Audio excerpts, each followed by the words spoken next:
내가 이것으로 형제를 깨우치면 그리스도 예수의 좋은 일꾼이 되어 믿음의 말씀과 내가 따르는 좋은 교훈으로 양육을 받으리라.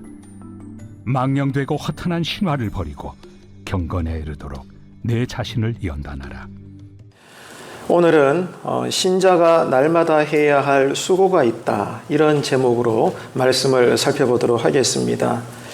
디모데는 하나님으로부터 특별히 선택을 받고 부르심을 받은 그 시대의 목회자입니다.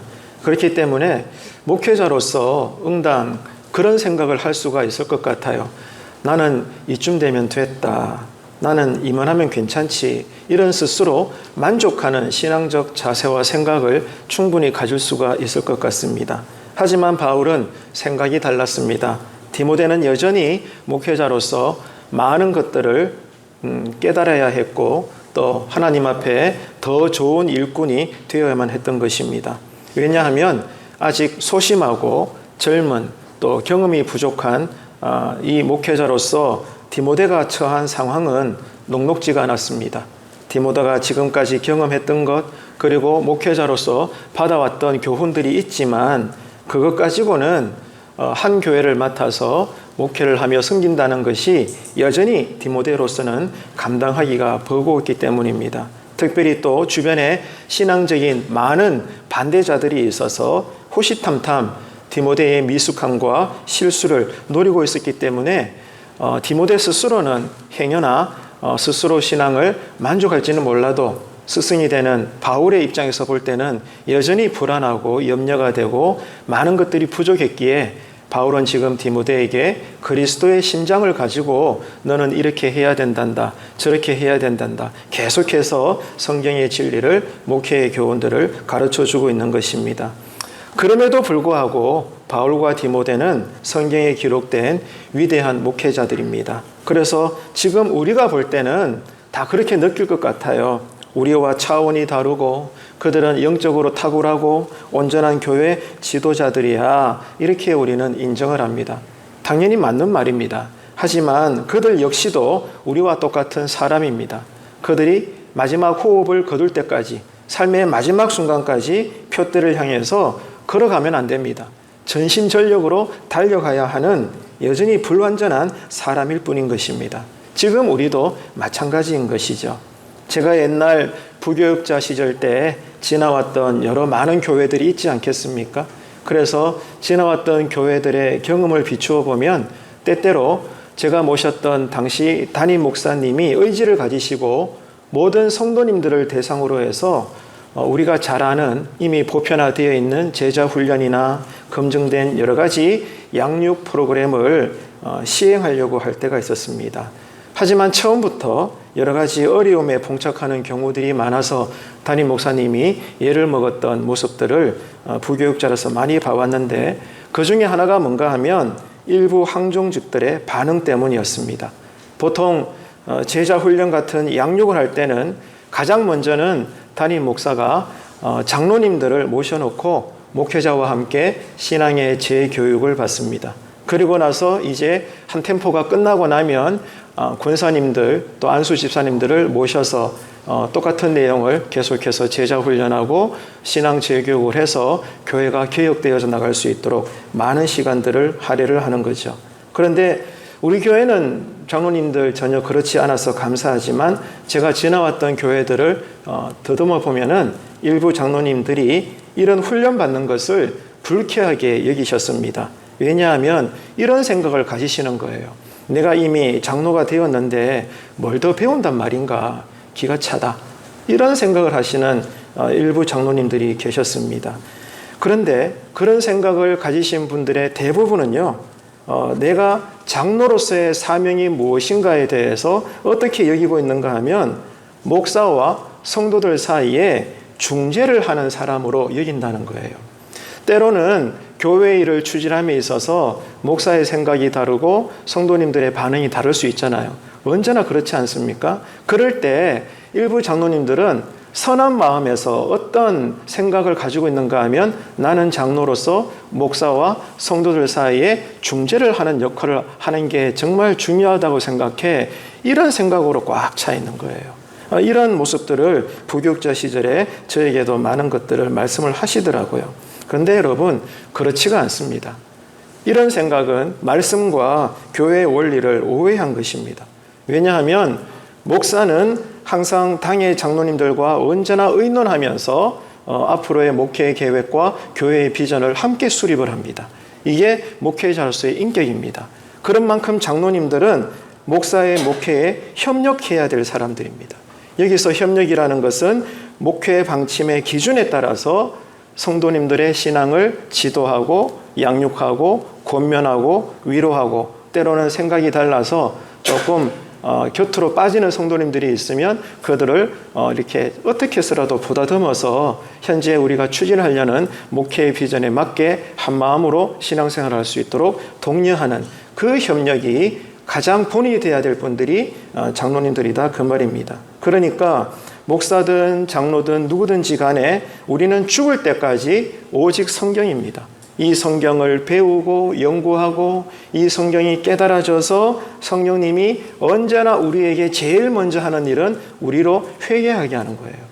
예수를 간 믿었을 때만 회개가 넘쳐나는 것이 아니라 평생을 교회 다니고 정말로 성령 충만한다 할지라도 언제나 성령님은 우리에게 은혜를 주실 때, 능력을 주실 때 제일 먼저 여시는 첫 번째 문은 회개라는 것입니다. 이 회개의 은혜를 우리가 받아야 되고요. 이 회개가 우리에게 낯설지가 않아야 돼요. 성경 어디를 보더라도 성령님은 우리를 사랑하시고 우리와 함께 하시고 우리를 이끌어 가시고 우리에게 능력을 주시는데 그 첫 번째 과정은 회개케 하심으로 우리를 변화시키시고 새롭게 하셔서 성령의 사람으로 살 수 있도록 이끌어 가신다는 겁니다. 그래서 평생 우리는 누구든지 간에 성경을 중심으로 해서 배우고 진리를 깨닫고 그러므로 회개하고 우리의 삶을 날마다 돌이켜서 날마다의 신앙 개혁이 일어나야 되는 것입니다. 이것이 바로 여러분 그리스도를 닮아가는 사람입니다. 그래서 이런 그리스도를 닮아가는 사람들 한 사람 한 사람, 이런 신자들 사이에 공감이 있고 공유가 흐르는 것, 이것이 성경적인 교회요, 하나님 보시기에 바른 교회라는 것입니다. 지난 시즌 득점왕을 차지했던 손흥민 선수가 이번 시즌에 와서 아주 경기력 난조로 인해서 많이 힘들어하는 과정을 지금 지나가고 있습니다. 그래서 저도 팬이지만 손흥민 선수의 많은 팬들이 염려하고 있고 첫 골이 언제 터지나 지금 6경기, 7경기가 지나가면서도 침묵 중에 있는 손흥민을 향해서 열심히 응원을 하고 있죠. 그런데 오늘 아침에 제가 일어나 보니까 오늘 새벽에 제가 당연히 보지는 못했지만 경기를 했는데 드디어 골이 터진 거예요. 그것도 선발 출전하지 않고 교체로 출전을 했는데 그 30분 상간에 무려 3골이나 넣었습니다. 해트트릭을 한 거예요. 그래서 지금 영국 모든 신문에는 손흥민의 기사로 도배가 되어 있습니다. 역시 월드 클래스다. 역시 우리는 그를 의심하지 않는다. 가뭄에 많은 비가 내리듯이 드디어 우리나라의 자랑스러운 축구선수 손흥민이가 이번 시즌에 와서 한 경기에 그것도 교체로 출전해서 그 짧은 1-20분 상간에 3골을 집어넣어서 신기록을 세운 오늘 새벽이었습니다. 얼마나 많은 사람들이 기뻐하는지 몰라요. 여러분, 이렇게 축구 경기 하나를 하기 위해서는요, 뭐가 필요하죠? 많은 것들이 필요합니다. 공격수도 있어야 되고요, 미드필드도 필요하고 수비수도 필요하고 골키퍼도 필요합니다. 그것뿐입니까? 감독도 있어야 되고 각 분야의 코치들도 옆에 있어야 되고 의료진들도 있어야 되고 또 구단의 회장이 있어서 든든한 자금력으로 언제나 좋은 선수들을 계속해서 영입을 해야 됩니다. 이런 것들이 함께 이루어질 때 프로 축구 한 경기가 이루어지게 되는 거예요. 조직교회도 마찬가지입니다. 교회에도요, 다양한 일꾼들이 필요합니다. 그런데 그 중에서도 가장 먼저 언제나 꼭 필요한 일꾼들이 있다고 했죠. 어떤 일꾼이라고 했습니까? 성숙한 일꾼입니다.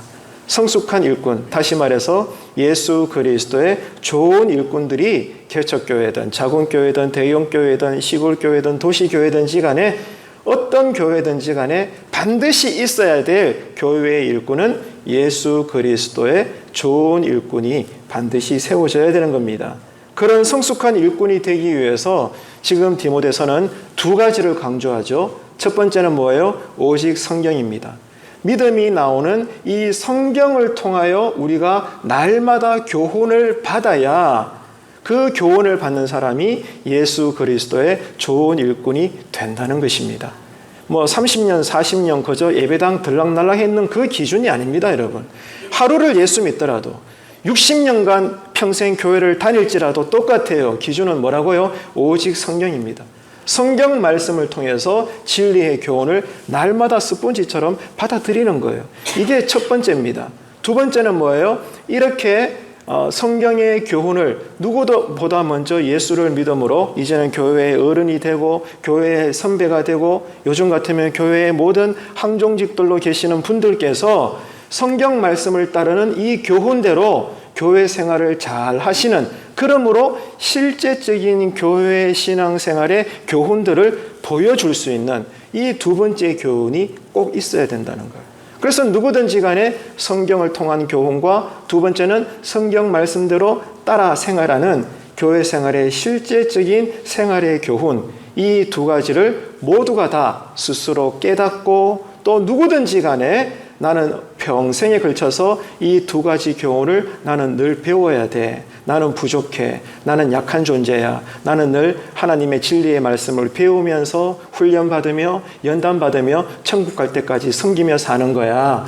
이런 자세를 갖출 때 어떻게 된다는 거예요? 하나님께서 보실 때 인정하시는 예수 그리스도의 좋은 일꾼이 된다는 것입니다. 그래서 어느 교회든지 간에 이런 두 가지 교훈이 충족된 예수 그리스도의 좋은 일꾼들이 1명이든지 10명이든지 50명이든지 간에 세워져야 그 교회가 조직 공동체로서의 영적 생활을 충분히 감당할 수 있다는 거예요. 이 점을 꼭 기억하시고 여러분, 우리 모두가 이번 한 주간에도 이 교훈을 따라서 서로에게 신앙의 본이 되시는 모든 주의 성도님들 되시기를 주님의 이름으로 권면드립니다. 이것이 여러분 경건을 훈련하는 일이라는 거예요. 신앙은요, 우리가 평생 경건을 훈련하는 것입니다. 이 개념을 절대로 잊어버리지 마세요. 그냥 아무 생각 없이 교회 나오는 게 아닙니다. 그냥 편안하게 성경 말씀 읽는 게 아닙니다. 기도하는 게 아닙니다. 헌금생활 하는 게 아닙니다. 섬기고 구제하고 봉사하고 전도하는 게 아닙니다, 여러분.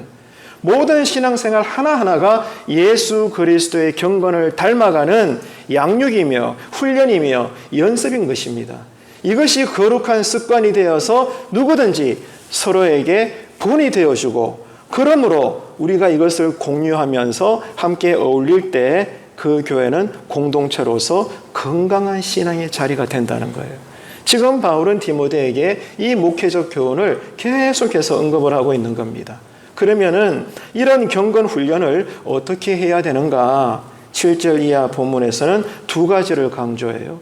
자, 이렇게 우리 모두가 다 그리스도 예수의 좋은 일꾼이 되기 위해서 교훈의 삶을 따르고 실천해야 되는데, 이렇게 경건 훈련을 하면서 살아야 되는데 어떻게 해야 되는가? 두 가지를 강조합니다. 첫째는 먼저 버리라는 겁니다. 먼저 버려야 할 것이 있어요. 이게 먼저입니다. 그 다음에 반드시 힘써야 될 것이 있다. 자, 버려야 되는 것, 힘써야 되는 것. 따라합시다. 버리는 것, 힘쓰는 것. 이 두 가지가 필히 있어야 돼요. 그럴 때 예수 그리스도의 좋은 일꾼이 되고, 그런 사람들이 모인 것이 하나님께서 기뻐하시는 교회가 된다는 거예요. 자, 버려야 되고 힘써야 된다. 자, 그래서 7절을 보시겠습니까? 망령되고 허탄한 신화를 어떻게 하라고요? 버리고 되어 있죠. 자, 망령되고 허탄한 신화를 버리라는 거예요. 디모데전서 1장 4절에서도 동일하게 언급합니다. 신화와 끝없는 족보에 몰두하지 말아라. 그래서 우리가 경건의 훈련을 함에 있어서 언제나 첫 번째는 버려야 돼요. 뭘 버리라는 거예요? 하나님 보시기에 망령되고 허탄한 신화를 버려라.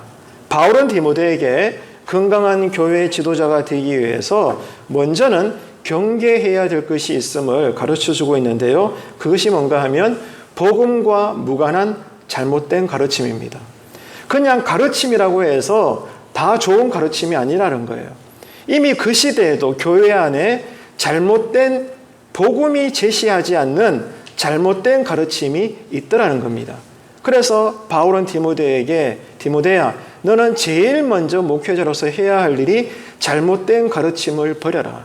이것을 열심히 집중해서 찾아봐라. 이렇게 강조를 하고 있는 것입니다. 복음과 무관한 교훈들, 그게 뭐라는 거죠? 방금 읽었던 망령되고 허탄한 신하들이다 이 말입니다.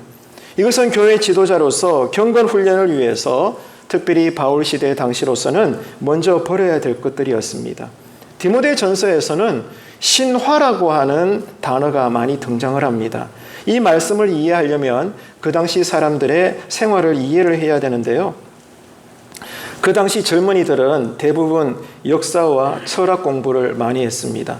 그것을 잘 표현하기 위해서 논리학과 수사학을 열심히 공부를 했죠. 그런데 그 교과 과정 중에 상당 부분이 신화에 대한 것이었습니다. 왜냐하면 그 당시 신화는 자기들의 정체성, 세계관, 가치관 이런 것들을 잘 대변해 주었기 때문입니다. 그래서 그때의 모든 젊은이들과 지성인들이 무엇보다도 신화를 모르면 무식한 사람으로 취급을 받았습니다.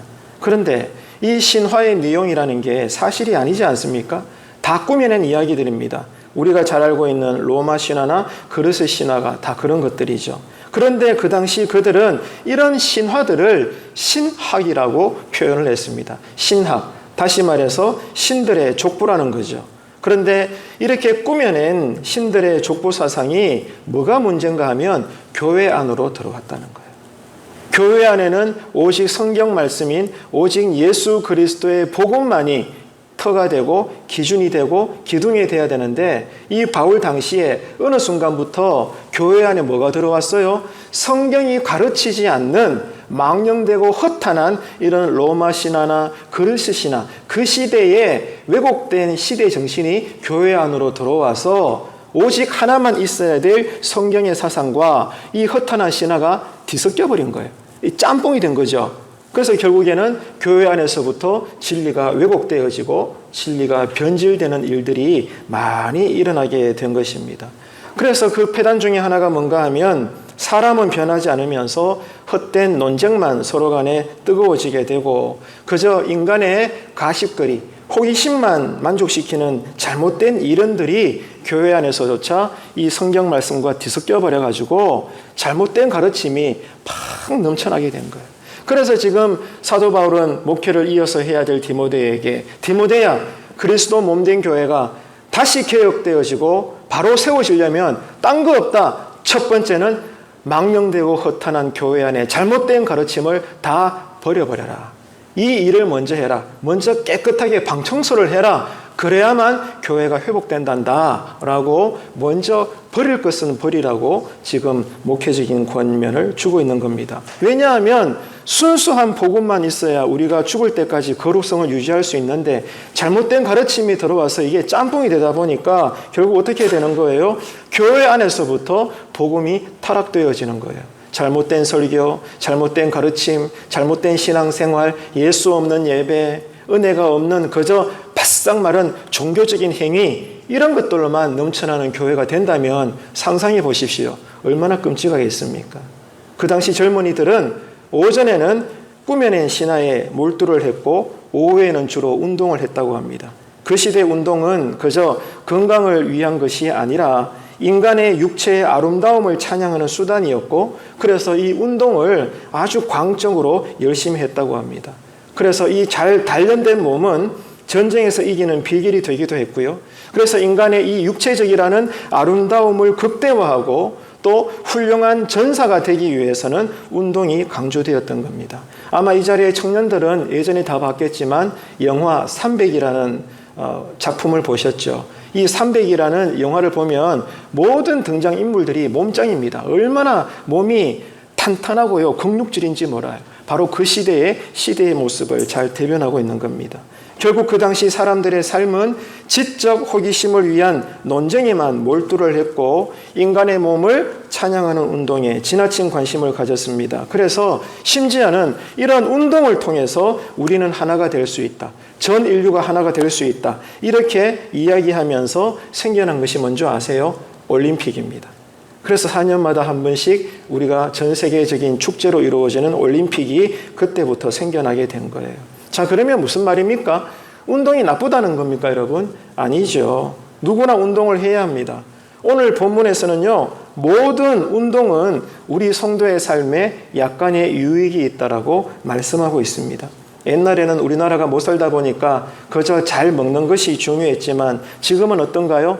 먹는 것보다 힐링이 중요하고 웰빙이 중요하죠. 그래서 지금은 누구나 다 먹는 것보다도 운동하는 것이 더 중요한 시대를 살고 있습니다. 그래서 저와 여러분이 이번 한 주간에도 건강한 성도가 되려면 두 가지를 필요하십시오. 첫째, 기도 열심히 하시길 바랍니다. 두 번째, 기도한 만큼 뭐 해야 돼요? 운동하세요. 운동해야 됩니다. 기도도 열심히 하고 운동도 하십시오. 그러니까 하나님 나에게 건강 주십시오. 다들 기도하실 거예요. 첫 번째입니다. 건강 달라고 기도하세요. 두 번째는 뭐예요? 건강 주실 줄로 믿고 뭐 하라는 거예요? 운동하세요. 살 빼세요. 근육 키우세요. 그러면 됩니다, 여러분. 그러면 영혼도 건강하고 육체도 건강해지는 거예요. 기도하고 운동도 부지런히 하는 이번 한 주간에 건강한 성도님들 되시기를 주님의 이름으로 축복합니다. 그런데 문제는 이 운동이 그냥 되는 것이 아니라는 거예요. 그냥 여러분 밥숟갈 한번 뜨는 것으로 운동의 결과가 나오는 게 아니잖아요. 상당한 결심과 노력이 오랜 시간이 지나가면서 드디어 그 결과가 나오는 것입니다. 그래서 집안마다 가정용 헬스 운동 기구를 판매하는 분의 말에 의하면 집에서 이제 운동해 보겠다고 러닝머신을 사는 가정들이 많죠. 저희 집에도 러닝머신이 있긴 있습니다만은 그 판매원이 이렇게 이야기해요.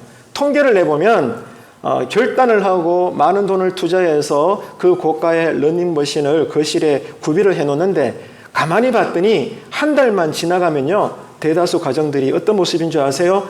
그 러닝머신이 옷걸이가 된다는 거예요. 빨래거리로 둔갑한다는 겁니다. 뭐예요? 운동하지 않는다는 겁니다. 한 달 이상이나 계속해서 운동에 집중하는 사람들을 보기가 어렵다는 거죠. 그만큼 결심은 쉽게 할 수 있을지 몰라도 실천하기는 여간 어려운 것이 아니라는 겁니다. 그래서 유명한 피아니스트들도 하루에 무려 5시간 이상 쉬지 않고 건반을 두드린다고 해요.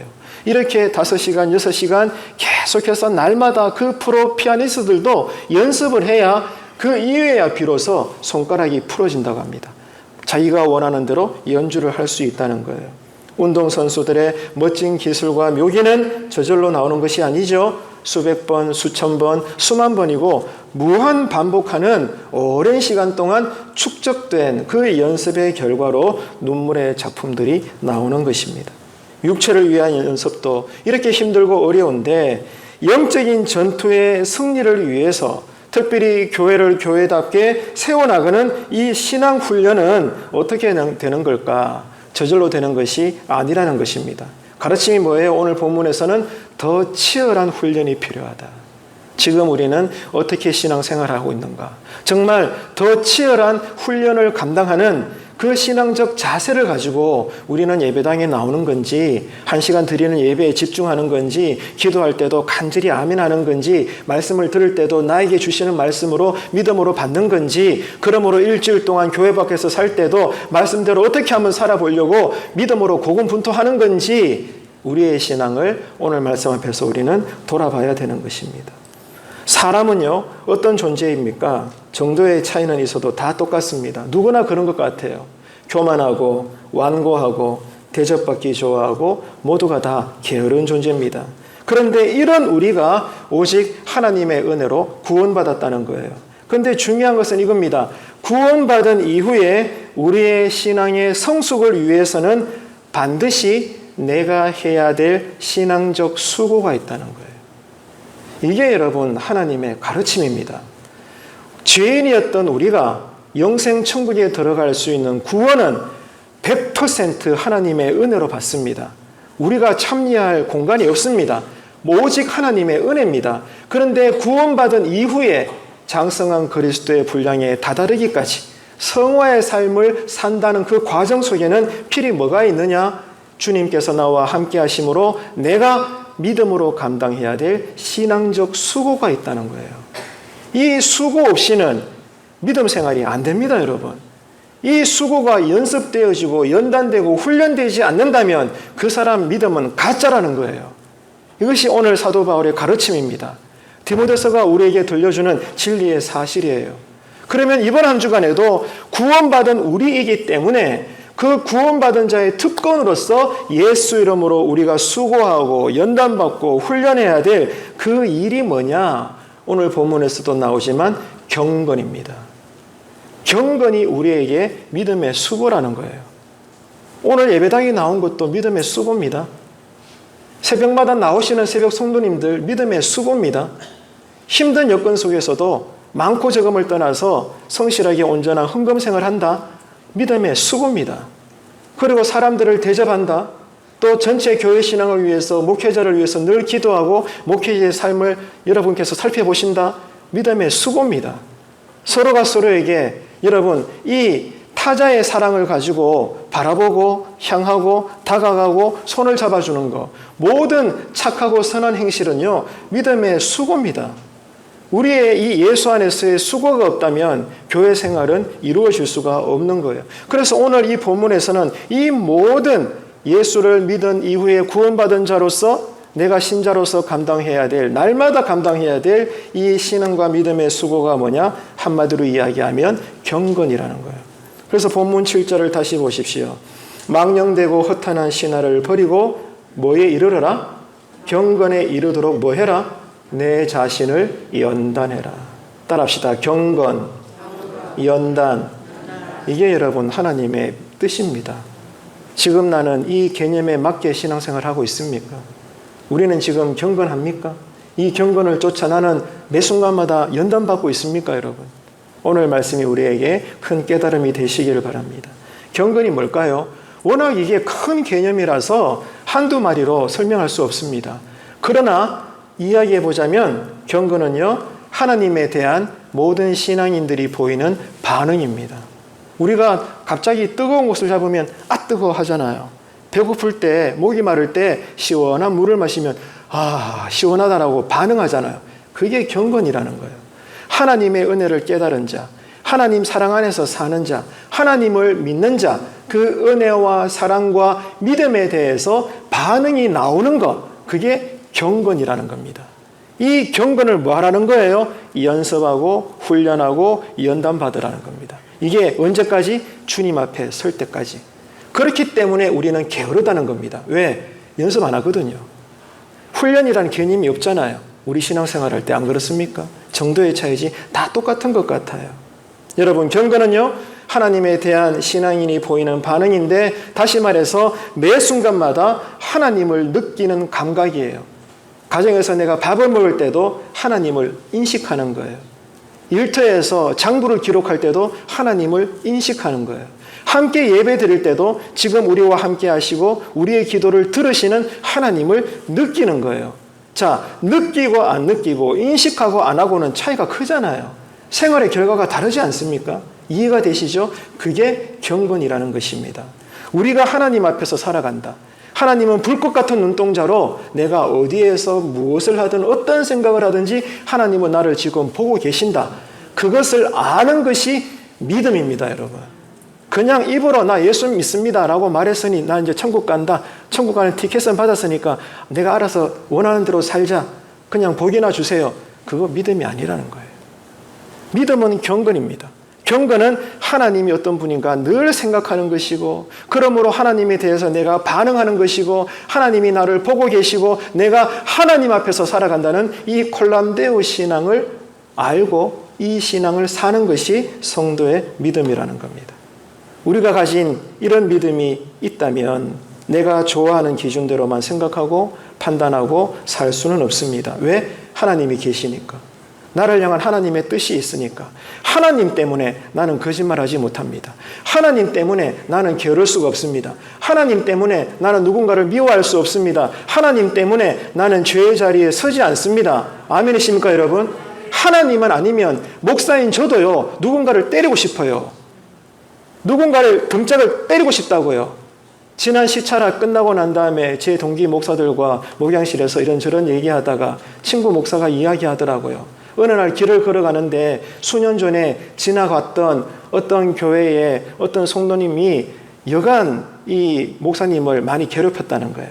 그 세월이 지났죠. 잊어버렸죠. 그런데 몇 년이 지나서 우연히 길을 걷다가 저 앞에 그 성도가 걸어가는데 몇 년 만에 처음 보는데도 그 사람의 뒷모습만 보는데도 그 마음에서 뭐가 올라온 줄 알아요?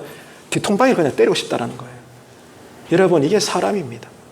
누구를 향해서든지 간에 우리는 나에게 상처를 준 사람, 나를 괴롭히는 사람, 나를 반대하고 힘드는 사람이 다 있습니다. 그를 향한 우리의 감정은 좋지 않습니다. 그러나 우리는 우리에게 믿음이 있다면 어떻게 반응해요? 저를 따라합시다. 하나님 때문에 우리는 미워하지 않는 겁니다. 아멘이십니까? 하나님 때문에 그를 저주하지 않는 거예요. 우리 어떻게 해요? 억지로라도 정말 믿음을 다해서 예수 이름으로 저 미운 사람을 향하여 축복하는 거예요. 왜요? 하나님 때문에. 이게 뭐라는 거죠? 경건입니다. 이게 믿음이라는 거예요. 여러분, 이 경건의 믿음을 달라고 날마다 기도하시는 신앙 되시기를 축복합니다. 내 마음대로 살 수 있죠, 당연히. 이런 자유를 주셨는데, 근데 그럴 수 없다는 거예요. 누구 때문에? 나를 보고 계시는 하나님 때문에. 여러분, 그래서 믿음은 눈에 보인다고요. 하나님 때문에 여러분 직분자로서 교회를 등한시할 수 없는 거예요. 종교적인 강압이 아니잖아요, 설교가. 하나님 때문에 나오기 힘들어도 나와서 내 기도의 자리를 지키는 겁니다. 하나님 때문에 내가 여건이 여의치 않아도 그러나 직분된 자로서, 성도로서, 예수 제자로서 교회에서 함께 울고 웃고 함께 일하고 수고하는 겁니다, 여러분. 이게 여러분 믿음의 증표예요. 그래서 믿음은 눈에 보인다니까요. 믿음은 행함입니다. 지금 나의 믿음의 상태는 어떤가? 우리는 이 말씀 앞에서, 바울의 가르침 앞에서 우리의 신앙을 돌아봐야 되는 것입니다. 그런데 지금 우리의 신앙생활의 모습이 솔직히 성경의 가르침대로 살지 않을 때가 얼마나 많습니까? 그것은 지금 내가 하나님 앞에서 살아간다는 그 느낌을 잃어버렸기 때문입니다. 다시 말해서 경건하지 않다는 거죠. 심각하게 말하면 믿음이 없다라는 겁니다. 하나님께서 인정하시는 믿음이어야 되는 거죠. 내가 말하는 믿음이 아니고요. 하나님께서 나를 보실 때 그래, 너는 이 시대의 의인이구나. 내가 너를 인정한다. 사탄 앞에서조차 하나님께서 인정하셨던 욥의 신앙처럼, 그죠? 그리고 이방의 왕 앞에서조차 그 사람 건드리지 말아라. 그는 나의 선지자다라고 아브라함을 인정하셨던 아브라함의 하나님처럼 하나님이 인정하시는, 우리에게 주시는 지금도 살아있는 신자의 믿음이 되시기를 정말로 주님의 이름으로 축원합니다. 하나님 보시기에 사십시오. 하나님이 기준이 되십시오. 하나님이 이유가 되십시오, 여러분. 오늘 이 자리에 왜 나왔습니까? 종교적으로 담임 목사 눈앞에 얼굴도장 찍으려고 나왔습니까? 한 분도 그런 분 없어요. 왜 나왔죠? 하나님 때문에. 나의 예배를 받으시는 하나님, 나와 교제하시려고, 나에게 은혜 주시려고, 나에게 복 주시려고, 나에게 능력 주시려고 하나님은 신실하시사 오늘 또 주의 날에 저희들을 믿음을 발동시키셔서 이 예배 자리에 나오게 하신 줄로 믿으시기를 바랍니다. 다시 한번 따라합시다. 하나님 때문에. 아멘이십니까? 우리는 이번 한 주간에도 하나님 때문에 헌신자의 삶을 사는 것입니다. 7절 다시 보십시오. 망령되고 허탄한 신화를 버리고 경건에 이르도록 내 자신을 연단하라. 성경은 분명히 말씀하고 있습니다. 경건에 이르도록 연단을 받으라. 한순간으로 끝나지 않고 언제까지? 주님의 심판대에 설 때까지.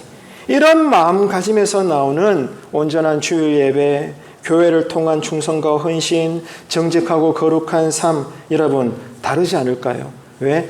하나님을 느끼니까. 창세기의 요셉을 보세요. 요셉도 여러분 똑똑한 청년입니다. 아무도 안 봐요. 한순간만 요셉도 신앙의 눈을 감아버리면 보디발의 아내와 성적인 쾌락을 누리면서 그 순간 이후로부터는 평생 놀라운 인생의 백을 금어지는 거예요. 여러분, 이게 사사로운 환경이 아닙니다. 누구라도 그렇게 할 만큼 넘어갈 수밖에 없는 유혹의 자리예요. 요셉이 바보입니까, 여러분? 요셉이 천사입니까? 우리와 똑같은 성정의 인간에 불과한데, 근데 결과는 뭐예요?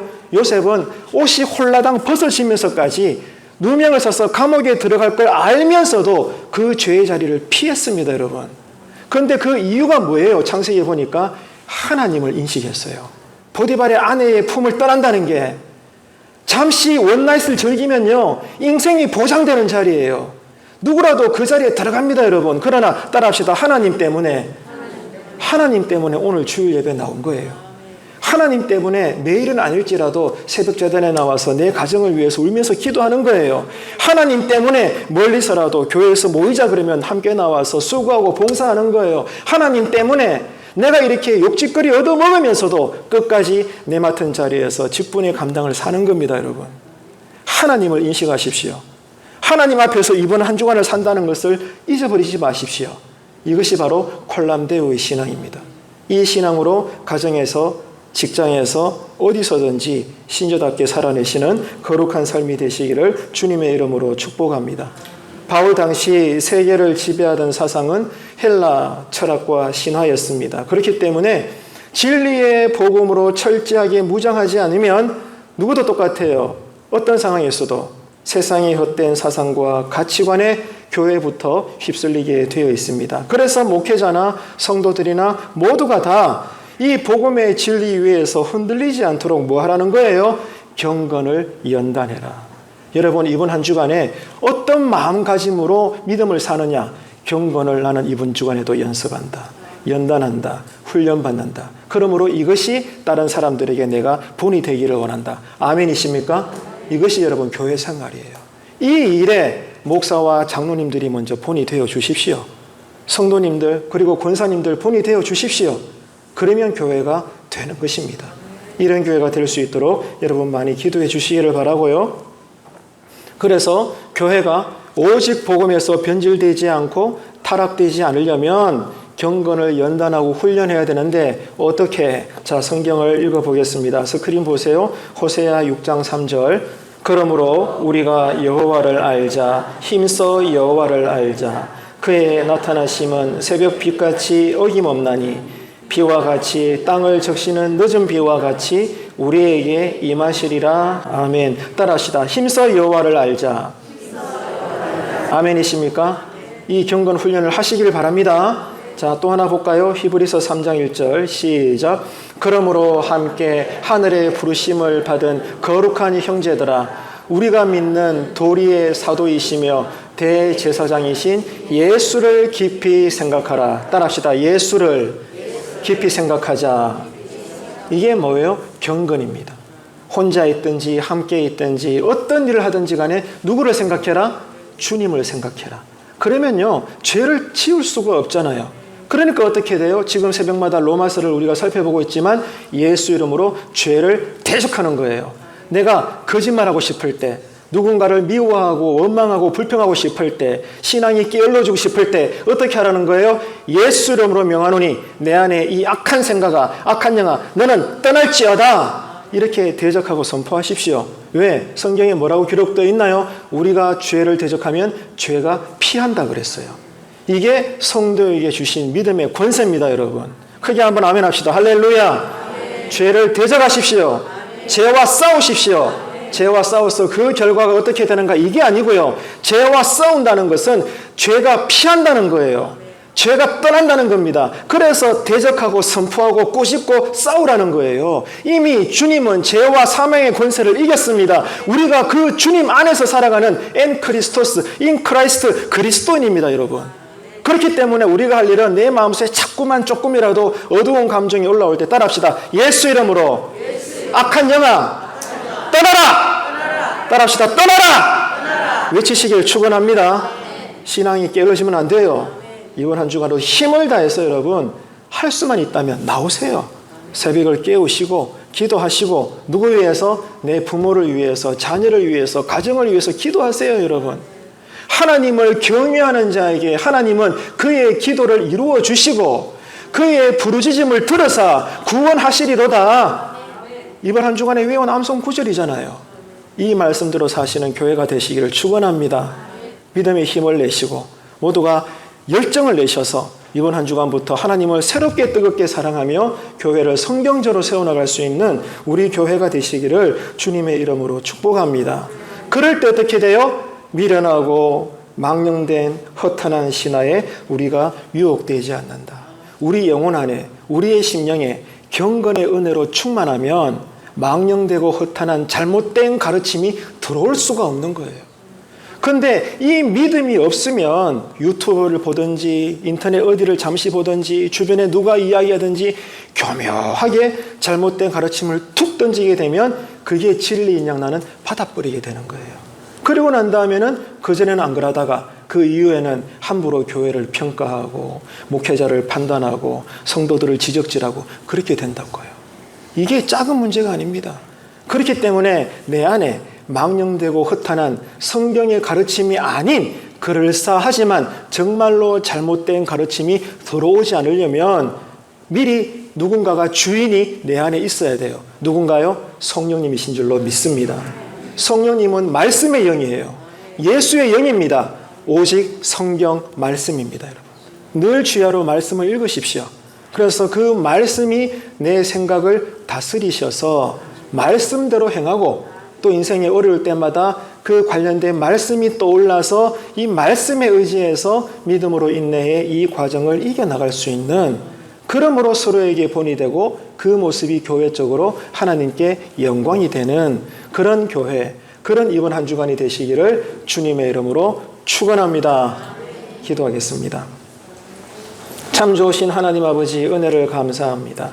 오직 은혜로 구원을 받은 우리가 그리스도 예수의 좋은 일꾼으로서 왜곡된 복음, 거짓 복음, 내가 믿고 싶은 대로의 무당신앙적 기복신앙이 아니라 그리스도의 경건에 이르도록 날마다 우리의 신앙을 연단하는 삶이 이제는 되게 하여 주옵소서. 먹고 사는 생계 문제는 우리가 날마다 늘 진지하게 여기면서, 그래서 때로는 내 삶의 이익을 위해 어떤 수고도 마다하지 않고 살면서 예수를 믿는다 말하는 우리가 경건의 삶에 대해서는 이토록 전혀 수고하지 않고 사는 우리의 믿음 없음과 믿음 약함과 신앙의 게으름을 이제는 불쌍히 여겨주시고 우리에게 새 은혜와 새 믿음을 주시옵소서. 그래서 오늘 본문의 말씀의 가르침대로 이제는 우리가 주님 앞에 설 때까지 날마다 경건에 이르는 연단의 삶을 부지런히 살아낼 수 있도록 성령님 우리를 강하게 붙잡아 주시고 주님 앞에 설 때까지 성화의 삶을 살아갈 수 있도록 우리에게 신앙의 복을 주시옵소서. 예수님의 이름으로 기도합니다. 아멘.